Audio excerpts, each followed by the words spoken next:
This channel is supported by Truefire. Truefire. Stop all that. The Truefire All Access membership, they've brought the price down for March Madness, they're calling it. So the cheapest you can get it any time of year is $99. It beats the codes that I normally tell you about. So I just wanted to shout that out here. So you get All Access membership for $99 for the year. You know, get into your Tim Millers, your Robin Fords, there's Larry Carlton stuff on there, there's Eric Johnson stuff on there. Like, all of our favourite players seem to have Truefire courses. Check that out. March Madness, it's mad. In today's Out of Touch video, I'm going to be asking which of the PRS Silver Sky and this Fender Custom Shop would I pick, given the choice. So this is a Fender Custom Shop 59 limited edition in faded Sonic Blue with clay dots. It's got fat 50s, hand-wide fat 50s pickups, a pretty chunky neck. It's the Journeyman kind of finish, which is very sort of lightly kind of relicked, mostly just like a couple of dings and some weather checking. And then this is the PRS Silver Sky in mock satin, also has a nice chunky neck, but this has a 7.25 radius, and I think the Fender has 9.5 inch radius. So let's listen to them a bit, see if there's any obvious kind of winner here.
So I think it's impossible to talk about this really without talking about the gulf in price. I'm not talking about cricket. So we've got the custom shops now. This sort of thing I think could be anywhere from $4 to $5 grand. So this is clay dots, some other specs that wouldn't be your standard thing. So I've just got the thing here, the shop floor traveller. We've got quarter sawn maple neck. So that's an upcharge, I think. It is sorted for weight, but it does weigh 7 pounds and 13 ounces. Vintage modern wiring, unfinished NB Rel limited decal. So unfinished neck here, which is kind of an interesting look, because this wood underneath looks very kind of new, but I guess that was what was requested. In comparison, I think the PRS Silver Sky looks pretty plasticky. And there is a real classic look, timeless look to the Strat, I think, which cannot really be matched by another guitar. And I think that's why people sort of resist the Silver Sky to some extent, especially as well, like the beautiful Fender headstock juxtaposed with the PRS Silver Sky. The PRS Silver Sky does have locking tuners, 22 frets, a more vintage radius, 7.25 versus the 9.25. And this is, you know, about 10 ounces lighter, so this one does feel lighter and slinkier. When it comes to playing them, the Silver Sky has these tall frets that I think are quite noticeable, and it does have a really slinky kind of feel to it. The Strat is, I'd say, a little bit less slinky feeling.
Go for a 22nd fret that doesn't exist.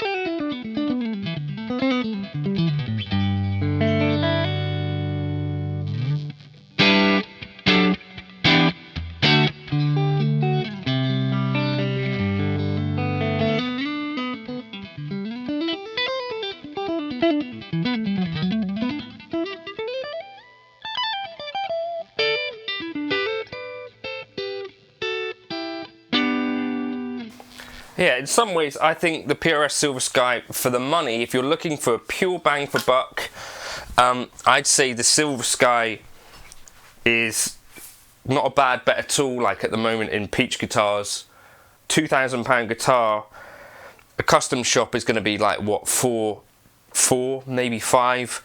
And as nice as it looks, I don't necessarily think it's a much better guitar or much better sounding guitar. I do think it is a much better looking guitar, but But if you're gigging the thing, or you know, looking for a working man's S-type guitar, I think the Silver Sky fills that role quite nicely, and I think is, for me, a bit of a step above things like the American Vintage and stuff like that. So if you can get past some of the aesthetics of it, I think the Silver Sky is a pretty solid choice.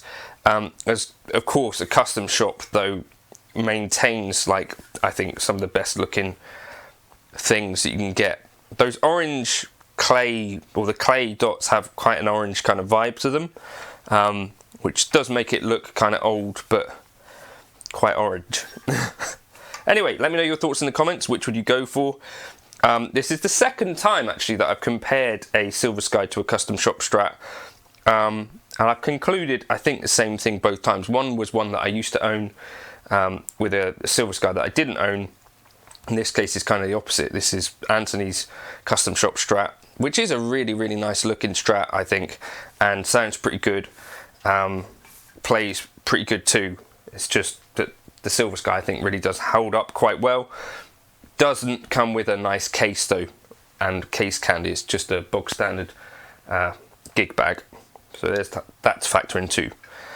If this was like a full price Silver Sky at 2,800 or whatever they are, then I think I'd probably be maybe looking towards a custom shop in that case. I feel like, just based purely on things like how I feel looking at the guitar. Do you know what I mean?